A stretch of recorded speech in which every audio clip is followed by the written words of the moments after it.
Hello प्यारे बच्चों, कैसे हो? आई हो बहुत अच्छे होंगे। आज की क्लास की शुरुआत करते हैं। बेटा जो छूट गया है उसको हम लोग कंप्लीट करेंगे, ठीक है। और आप लोग वीडियो देखते रहिएगा, सभी पार्ट में चल रहा है 1 2 करके, ठीक है। तो चलिए स्टार्ट करते हैं आज की अपनी क्लास। क्लास स्टार्ट करने से पहले आपको ये बताना चाहते हैं कि आप एकदम एनसीईआरटी पढ़ेंगे, टोटली एनसीईआरटी पढ़ेंगे। और जो बच्चे नए जुड़ रहे हैं वो बच्चे चैनल को सब्सक्राइब कर लेंगे और वीडियो को थोड़ा लाइक कर दीजिए और क्लास को शेयर भी किया करिए, ठीक है भाई। चलिए स्टार्ट करते हैं आज की अपनी क्लास। तो हम लोगों ने पिछली क्लास में क्या क्या पढ़ा था? पिछली क्लास में हमने पढ़ा था कहाँ तक? जीवों में लैंगिकता की बात हो रही थी। द्विलिंगी होते हैं, उभयलिंगी होते हैं, या उभयलिंगाश्रयी भी बोलते हैं, या एक लिंगाश्रयी बोलते हैं, या एक लिंगी होते हैं। तो ये सारी डिटेल हम लोग पढ़ चुके हैं। कुछ एग्जाम्पल आप में जंतुओं के बारे में दिया गया है, तो जैसे जोक है, ठीक है, टेपवर्म है, ठीक है, स्पंज है। तो ये सारे जो हैं ये ऐसे जंतु होते हैं जो हम कह सकते हैं कि उभयलिंगी होते हैं, ठीक है।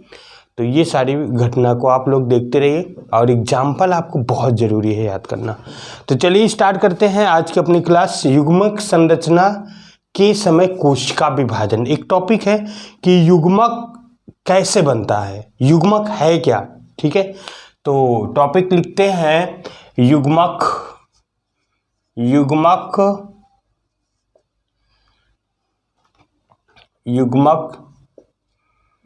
संरचना और कोशिका विभाजन।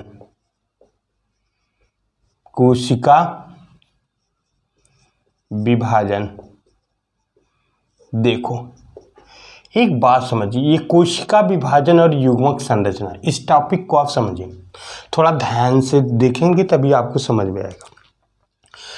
भैया देखो, युग्मक जो होता है हमेशा अगुणित होता है। मैं लिख देता हूं, बहुत प्यार से देखिए। हम कहेंगे कि सर युग्मक जो होता है, युग्मक मतलब गैमिट, इंग्लिश में बोलते हैं बेटा गैमिट हमेशा अगुणित होता है। अगुणित का मतलब हैप्लॉयड होता है बेटा, हैप्लॉयड। अभी मैं बता रहा हूं हैप्लॉयड है क्या, ध्यान से सुनो। क्या होता है हैप्लॉयड? यानी अगुणित होता है चाहे समसूत्री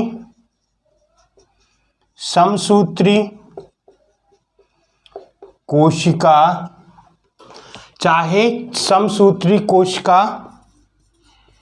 विभाजन से बने या अर्धसूत्री कोशिका विभाजन से बने।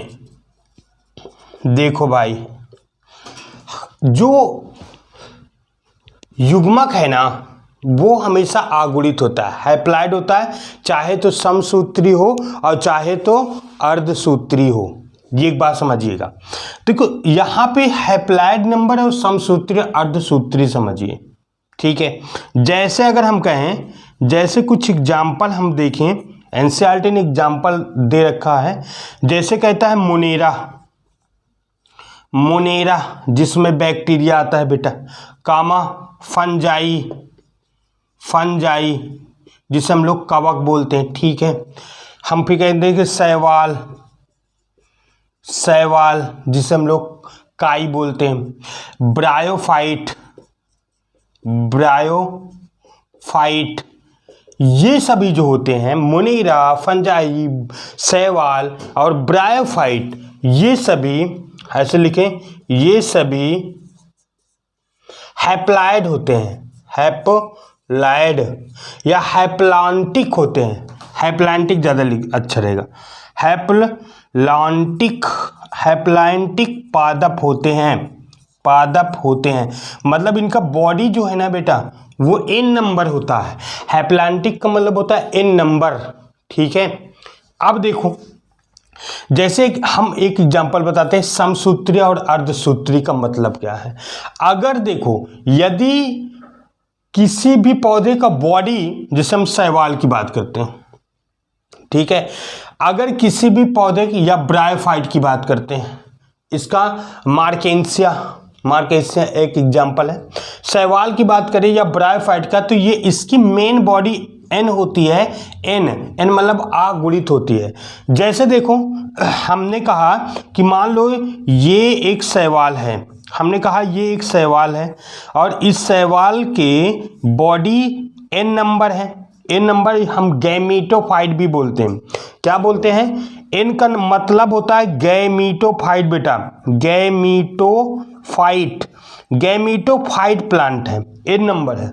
तो अगर हम कहें एक ये संरचना है, ध्यान से सुनना, एक ये संरचना है, अगर एक ही बॉडी में दो संरचना मेल और फीमेल हो तो उसे हम लोग उभयलिंगाश्रयी बोलते हैं। जैसे कारा में देखे भाई, यस नो, यस सर। तो हम कहते हैं एक संरचना ये है, एक संरचना ये नर भाग है, ये नर भाग है पौधे का और ये मादा भाग है। सिंपल से समझिए। तो नर भाग से गैमीट बनेगा, बिल्कुल सर गैमीट बनेगा। मादा भाग से गैमीट बनेगा, बिल्कुल सर गैमीट बनेगा। लेकिन अगर देखो इसका बॉडी, इसका शरीर एन नंबर है, आ गुणित है, तो यहाँ पे जो गैमीट बन रहा है, युग्मक बन रहा है, ये समसूत्री से बन रहा है, समसूत्री से बन रहा है बेटा, समसूत्री कोश का विभाजन से बन रहा है। समझ लेना, मादा भाग है और नर भाग है, दोनों से युग्मक बनेगा और ये भी एन नंबर होगा, एन नंबर, और इसी को हम लोग हैप्लॉइड बोलते हैं या अगुणित बोलते हैं। तो देखो, अगर कहता है कि देखो भाई, अगर चाहे समसूत्री हो चाहे अर्धसूत्री हो, लेकिन युग्मक जो होता है हमेशा हैप्लॉइड होता है, हैप्लॉइड हुआ। अब देखो, ये दोनों बेटा आगे चल के फ्यूज करेगा। फ्यूज करने का मतलब होता है निषेचन करेगा, दोनों आपस में जुड़ेंगे। जब नर युग्मक मादा युग्मक जुड़ता है तो उसे निषेचन कहते हैं, फर्टिलाइजेशन। तो निषेचन हुआ, ये 2n बना। 2n क्यों? ये n था, ये n था, अगुणित अगुणित, अब ये होगा द्विगुणित। हिंदी में इसे बोलते बेटा द्विगुणित, या द्विगुणित की इंग्लिश में बोलते हैं डिप्लॉयड। क्या बोलते हैं? डिप्लॉयड। तो डिप्लॉयड हुआ ना। अब देखो फिर से इसकी लाइफ साइकिल हम 11th में पढ़े हैं। तो कहता है कि ये द्विगुणित हुआ और बाद में यही जाइगोट, ये जाइगोट बना, ठीक है, इसे जाइगोट बोलते हैं या युग्मनज बोलते हैं, जाइगोट। जाइगोट में अब क्या होगा? जाइगोट बनेगा, अब उसमें अर्धसूत्री होगा, अर्धसूत्री होगा, और जैसे अर्धसूत्री होगा तो ये छोटे छोटे स्पोर बनाएंगे, स्पोर बनाएंगे, और इसी स्पोर से फिर से एक नया पौधा बनेगा। तो यहाँ पे आप बस इतना से याद करिए कि गैमीट हमेशा हैप्लॉइड होगा, और चाहे समसूत्री हो और चाहे अर्धसूत्री हो। दूसरी बात, जैसे मोनेरा, फंजाई और ये हमने बताया शैवाल और ब्रायोफाइट, ये सभी में इनके सभी बॉडी हैप्लॉइड होती है। एनसीईआरटी लिखते हैं हैप्लॉन्टिक पौधे होते हैं, हैप्लॉइड होती है। तो अगर इसमें कभी भी युग्मक बनेगा तो वो किससे बनेगा? युग्मक बनेगा तो किससे बनेगा? आप लोग बताइए कैसे बनेगा? समसूत्री से बनेगा। याद रखना, किससे बनेगा? समसूत्री से बनेगा, ठीक है। अब देखिए कुछ और इसका एग्जांपल आएगा, जैसे टेरिडोफाइट, ठीक है, टेरिडोफाइट, और फिर इसके बाद जिम्नोस्पर्म, एंजियोस्पर्म, ये सभी डिप्लांटिक होते हैं, ठीक है। टेरिडोफाइट, जिम्नोस्पर्म और एंजियोस्पर्म डिप्लॉयड होते हैं, उसका बॉडी 2n नंबर होता है, ठीक है, जिसे हम लोग स्पोरोफाइट बोलते हैं। इतना याद रखना, ठीक है। चलो अब आगे चलते हैं। तो ये हुआ युग्मक की संरचना। युग्मक हमेशा, युग्मक कैसे होता है बेटा? आगुणित होता है। और युग्मक डिप्लॉयड में क्या होता है? अर्धसूत्री होता है। जैसे हमने आपसे बताया कि जैसे टेरिडोफाइट, देखना हम कहेंगे टेरिडोफाइट और स्पर्म और एंजियो स्पर्म, ये पौधे जो होते हैं, ये पौधे कैसे होते हैं? ये पौधे द्विगुणित होते हैं। दो गुणित का मतलब भैया डिप्लॉयड बेटा, डिप्लॉयड अर्थात 2n होते हैं। इसमें अर्धसूत्री कोशिका विभाजन होता है। ऐसे लिख लेना। अगर कोई पौधा है ये डिप्लॉयड है, ऐसे मानते हैं, ये 2n नंबर है, तो अगर इसमें मेल और फीमेल पार्ट है तो ये जब युग्मक बनाएगा ना बेटा, युग्मक यानी गैमिट बनाएगा, तो इस गैमिट बनाने के लिए इसे अर्धसूत्री करना पड़ेगा। अर्धसूत्री होगा तभी गैमिट बनेगा, ऐसे समझेंगे, ठीक है। तो कहते हैं कि हैप्लॉयड और डिप्लॉयड, ऐसे समझिएगा। इसी में मनुष्य भी आता है, एनसीईआरटी लिखी, डिप्लॉयड जो है मनुष्य भी होता है ना। चलो आगे चलते हैं। अब युग्मक बन गया, ध्यान से सुनिएगा, युग्मक बन गया सर, लेकिन युग्मक आपस में फ्यूज होगा, तो उसे निषेचन बोलेंगे। यस नो भाई, निषेचन किसे कहते हैं? फर्टिलाइजेशन किसे कहते हैं? जब नर युग्मक और मादा युग्मक आपस में फ्यूज होते हैं, मिलते हैं, तो उसे निषेचन कहते हैं। तो निषेचन से पहले क्या होगा? जब पास आएंगे, जब दोनों पास आएंगे, तो पास के लिए एनसीईआरटी एक टर्म लिखी है कि युग्मक का स्थानांतरण, युग्मक का स्थानांतरण, युग्मक का स्थानांतरण, ट्रांसफर ऑफ गैमिट। गैमिट कैसे ट्रांसफर होता है? Transfer of gamete. तो गैमिट कैसे ट्रांसफर होता है? देखो भाई, तो इसमें कहते हैं, देखो जो गैमिट होता है, युग्मक होता है, वो दो होते हैं। कैसे होते हैं? दो होते हैं, एक नर युग्मक, एक मादा युग्मक, नर युग्मक और मादा युग्मक। लेकिन दोनों की प्रवृत्ति भी बड़ी अजीब होती है। नर युग्मक अधिकांश चल वाले होते हैं, लोकोमोशन करते हैं, चलते हैं। मादा युग्मक अचल होते हैं। तो यहां पे लिखेंगे नर युग्मक, एक सेकेंड, नर युग्मक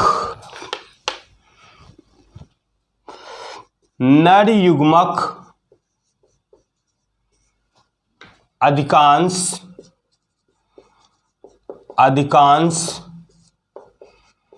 चल होते हैं, जबकि मादा युग्मक अचल होते हैं।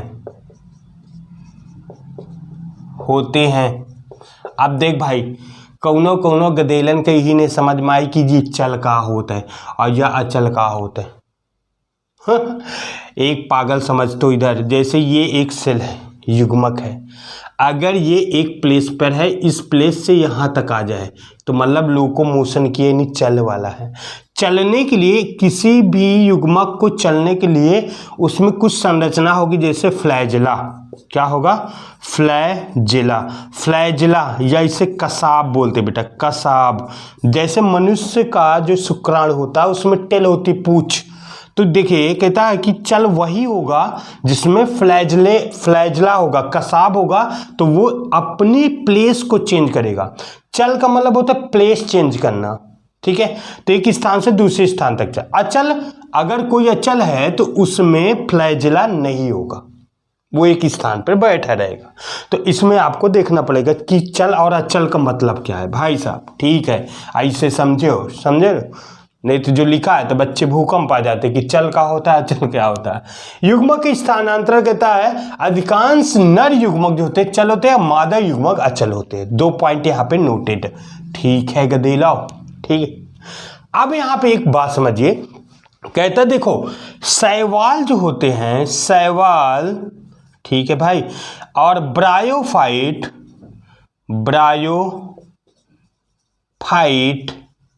ठीक है। शैवाल की बात करते हैं और ब्रायोफाइट की बात करते हैं, ध्यान से समझना है आपको। शैवाल, ब्रायोफाइट और एक टेरिडोफाइट, ठीक है। एक ले लो टेरिडोफाइट का युग्मक, का नर युग्मक या युग्मक भी लिख सकते हो, युग्मक जल के द्वारा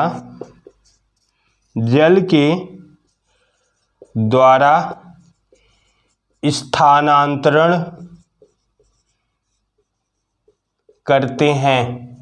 देखो भाई, ये क्या होता है, शैवाल, ब्रायोफाइट और टेरिडोफाइट, इनके जो नर युग्मक बनते हैं, मेल और फीमेल, वो जल में होते हैं, जल के द्वारा जाते हैं और फिर फ्यूज करते हैं, ठीक है। जल के द्वारा जाते हैं, तो ट्रांसफर होने का सबसे बढ़िया उपाय इनका क्या होता है, जल के द्वारा ये जाते हैं, ठीक है।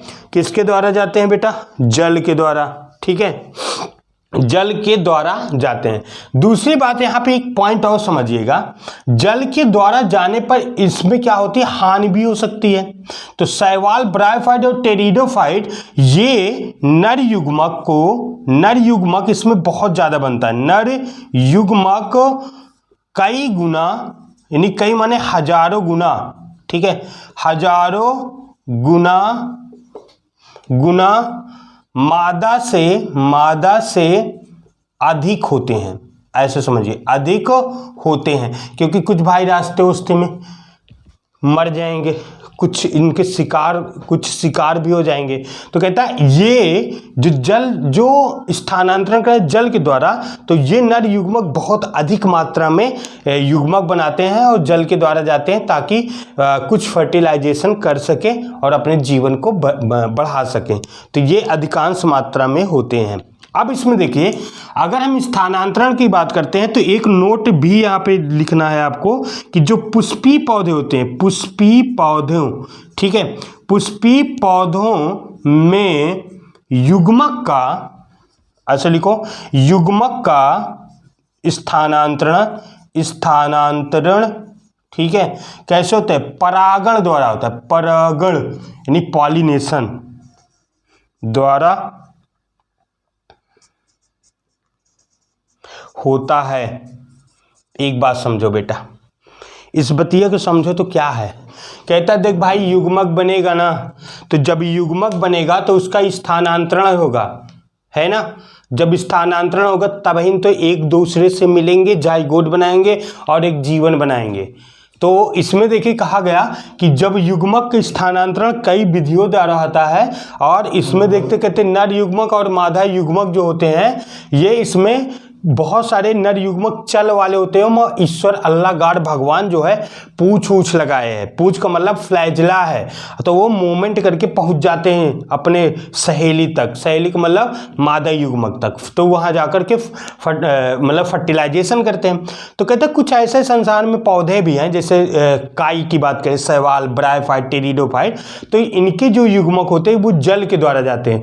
जल में ये अधिकांश पौधे होते हैं, तो ये क्या करते हैं, जल के द्वारा से जा करके मतलब फीमेल गैमेट तक पहुंच जाते हैं या फीमेल पार्ट तक पहुंच जाते हैं, ठीक है। तो जल के द्वारा स्थान कहते, लेकिन इसमें बहुत हानि भी होती है। अबे भाई मान लो कई हजार गुना ये अधिक होते हैं, क्योंकि इनको जल के द्वारा, अब जल इधर बह रहा है, इधर बह रहा है, इधर बह रहा, कोई शिकारी आया उसको खा गया, उसके युग्मक को खा गया, तो ये क्या करते हैं, बहुत अधिक मात्रा में, यानी मादा युग्मक की अपेक्षा बहुत अधिक मात्रा में इसको छोड़ते हैं। एक थोड़ा सा दिमाग रख अपने दिमाग में, तो मनुष्य की बात ही ले ले, तो देख भाई ऐसा कहते हैं ना, तो कि कई अगर हम कहें कि जब मनुष्य की बात करते हैं तो एक ओवम बनता है, महिलाओं में जब एमसी होता है ना, एवोल्यूशन होता है, ओवम बनता है, तो प्रत्येक महीना 8 बनता है भाई, एक बनता है, एक बनता है, ठीक है, अधिकांश एक बनता है।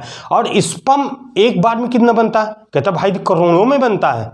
अब सोचो करोड़ों में, तो उनको जाना होता है ना फीमेल युग्मक तक, तो कुछ तो नष्ट हो जाते हैं रास्ते में ही, कुछ यूट्रस में नष्ट हो जाते हैं, तो उसमें से एक ही फर्टाइल होता है, एक ही निषेचन करता है। तो बस इतना सिंपल से यार इसको भी समझ लो कि भैया बहुत अधिक मात्रा में ये नर युग्मक कुछ बनाएंगे और छोड़ेंगे, कुछ बच जाएंगे, कुछ जाके निषेचन कर जाएंगे। लेकिन पुष्पी पौधे, पुष्प वाली, ये पुष्प वाले पौधे नहीं है भाई साहब। तो कुछ पुष्पी पौधे युग्मक का स्थानांतरण करते हैं, उस कंडीशन को कहते हैं परागण। परागण कहता है जब पराग कण से, जब पराग कोश से पराग कण, पराग कोश से पराग कण किसी भी विधि द्वारा, एयर द्वारा, वाटर द्वारा, इंसेक्ट द्वारा स्टिग्मा तक पहुंच जाए, यानी फीमेल के पार्ट तक पहुंच जाए, तो उसी कंडीशन को पॉलिनेशन या परागण कहते हैं। इस चैप्टर नंबर 2 में इसके बाद हम लोग पढ़ेंगे, ठीक है। लेकिन बस अब देखो, जब ये पहुंच गया भैया, नर युग्मक और मादा युग्मक दोनों सखा और सखी पहुंच गए, तो क्या करेंगे? निषेचन करेंगे, अर्थात फर्टिलाइजेशन करेंगे। तो एग्जाम्पल आप लोग बेहतरीन से याद रखेंगे बेटा, सभी एग्जाम्पल को आपको याद ही करना है, तो कर लेना भाई, ठीक है, घबराना नहीं। और टोटली एनसीईआरटी पढ़ा रहा हूँ, टोटल एनसीईआरटी हिंदी का एक पॉइंट, ठीक है। तो चलिए अगले पॉइंट पे हम चले, तो फर्टिलाइजेशन। अब दोनों सखी और सखा पहुंच गए तो कहेंगे निषेचन होगा। तो एक शब्द है निषेचन। निषेचन का मतलब होता है इंग्लिशवा में फर्टिलाइजेशन या निषेचन बोलते भैया, ठीक है। निषेचन क्या होता है, पहले परिभाषा लिख देते हैं, ठीक है, परिभाषा लिखना जरूरी है। तो कहता है जब नर युग्मक और मादा युग्मक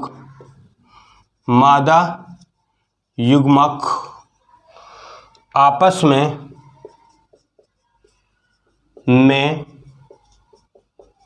मिलते हैं, तो इस दशा को निषेचन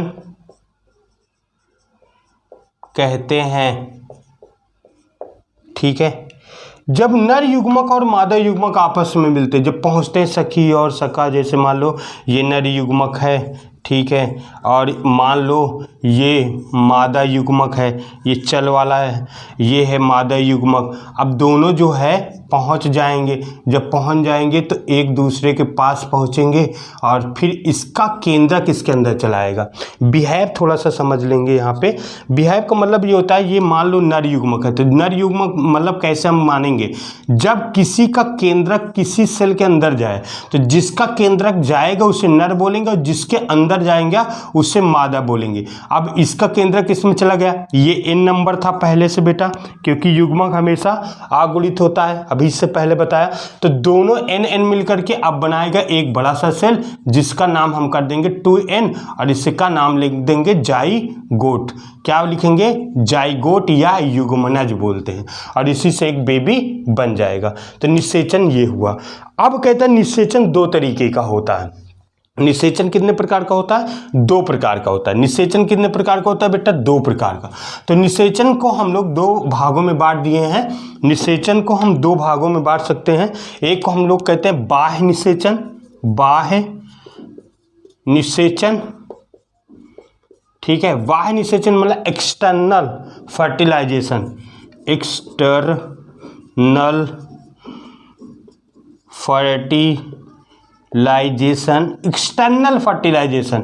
एक्सटर्नल फर्टिलाइजेशन क्या होता है? जब कहता है, देखो ध्यान से सुनना, जब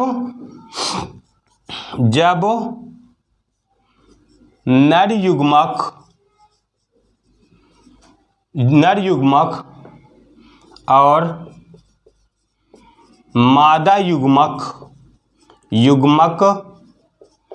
मादा शरीर के बाहर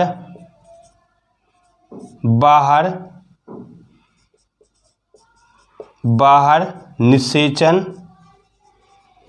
करता है। निषेचन करता का मतलब मिलता है ना, बाहर निषेचन करता है, तो इसे बाह्य निषेचन कहते हैं भैया। मान लो जैसे देखो बेटा, बहुत सारे आपके पास एग्जाम्पल होगा। जैसे हम कहेंगे, देखिए बहुत सारे एग्जाम्पल है। जैसे इसमें हम कहेंगे एग्जाम्पल बहुत सारे इसलिए है क्योंकि जैसे शैवाल होता है, शैवाल जो होता है, पौधों की बात करते हैं तो शैवाल जो होता है जिसे काई कहते हैं, अपना नर युग्मक छोड़ देता है और मादा युग्मक वो जल में जा करके फ्यूज हो जाते हैं, जुड़ जाते हैं, तो इसे हम लोग बाह्य निषेचन बोलते हैं। एक एग्जाम्पल एनसीईआरटी ने रखा बॉनी फिश, बॉनी फिश, ठीक है, बॉनी फिश भी याद रखेंगे। बॉनी फिश में भी बाह्य निषेचन होता है। और कुछ और एग्जाम्पल आपको देखने को मिलेगा।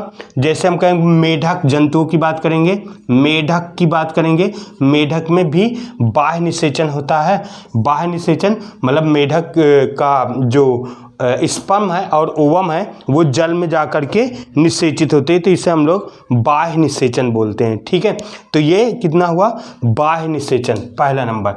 दूसरा नंबर इसका आएगा आंतरिक निषेचन। क्या आएगा, आंतरिक निषेचन, और इसके एग्जाम्पल भी अलग अलग होंगे।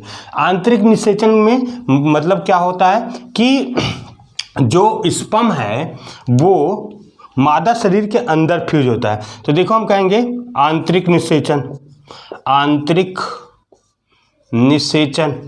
तो आंतरिक निषेचन क्या है बेटा, आंतरिक इंटरनल फर्टिलाइजेशन बोलते हैं, इंटरनल फर्टिलाइजेशन, इंटरनल फर्टिलाइजेशन। तो इंटरनल फर्टिलाइजेशन में हेडिंग डालो, फटाक से लिखो, जब नर युग्मक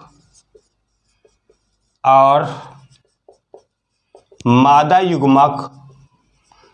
युग्मक का निषेचन, निषेचन माने मिलना ना, का निषेचन मादा शरीर, देखो मादा शरीर में ही होगा, कभी नर शरीर में नहीं होता। ठीक है, मादा शरीर के अंदर होता है तो इस दशा को आंतरिक निषेचन कहते हैं, आंतरिक निषेचन कहते हैं। तो आंतरिक निषेचन में बहुत सारे एग्जाम्पल आपके सामने आएंगे बेटा। जैसे में हम लोग अगर हम देखें तो आपके पास, हमारे पास बहुत सारे एग्जाम्पल हैं। जैसे मनुष्य में आंतरिक होता है, मानव है ना, स्त्री के कहाँ पर फ्यूज होता है, फैलोपियन टिप में, मानव एक इसका एग्जाम्पल है। हम कहेंगे और भी है, जैसे सरीसृप, सरीसृप पक्षी, ठीक है, सरीसृप है, पक्षी है। और पौधों की बात करेंगे तो ब्रायोफाइट्स लेकर के बहुत सारे हैं। हम कहेंगे ब्रायोफाइट है, ब्रायोफाइट,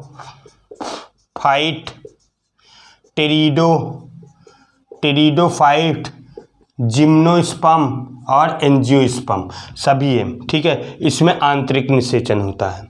ठीक है, अगला पॉइंट फटाफट नोट करते जाएंगे और लिखते जाएंगे बेटा, फटाफट। निषेचन हो गया। अभी देखो हम लोग पढ़ रहे थे कि लैंगिक जनन के इवेंट्स क्या है। तो इवेंट्स में हमने कहा कि देखो पहले तो प्री फर्टिलाइजेशन, निषेचन से पहले क्या होता है, तो हमने कहा युग्मक बनता है भाई और ट्रांसफर होता है।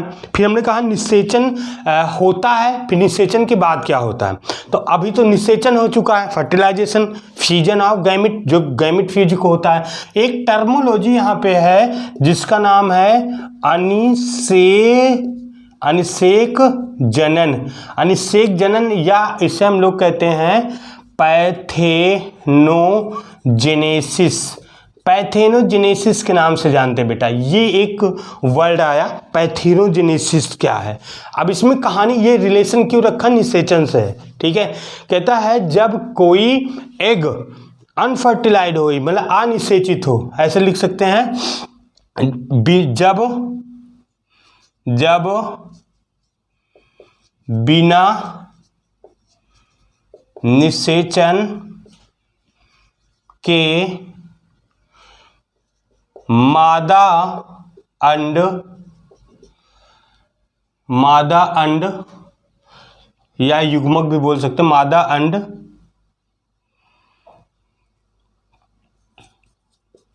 विकसित होकर विकसित होकर एक नए जीव बनाते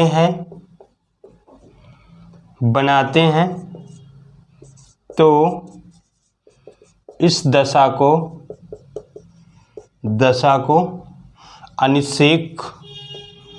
अनिषेक जनन कहते हैं। एक बात समझो, इसमें बेटा देखो बिना निषेचन के, बिना निषेचन का मतलब इसमें नर युग्मक का कोई काम नहीं, का कोई मतलब नहीं, कोई नर युग्मक का कोई काम नहीं है। इसमें नर युग्मक का कोई काम नहीं होता है। पहली बात, निषेचन नहीं होता है, ठीक है, निषेचन नहीं होता, सिंपल बात, ये भी याद रखेंगे। तीसरा पॉइंट इसमें एक बात और याद रखना कि निषेचन भी नहीं होगा, नर युग्मक का कोई मतलब ही नहीं होगा, पुरुष का कोई काम नहीं होता है, और अनिषेचित अंडे होते हैं।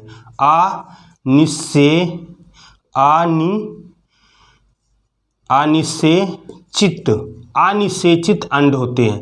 अनिषेचित अंड से ही क्या होते हैं, बेबी बन जाता है, ठीक है। तो हम इसका एग्जाम्पल आप देख सकते हैं,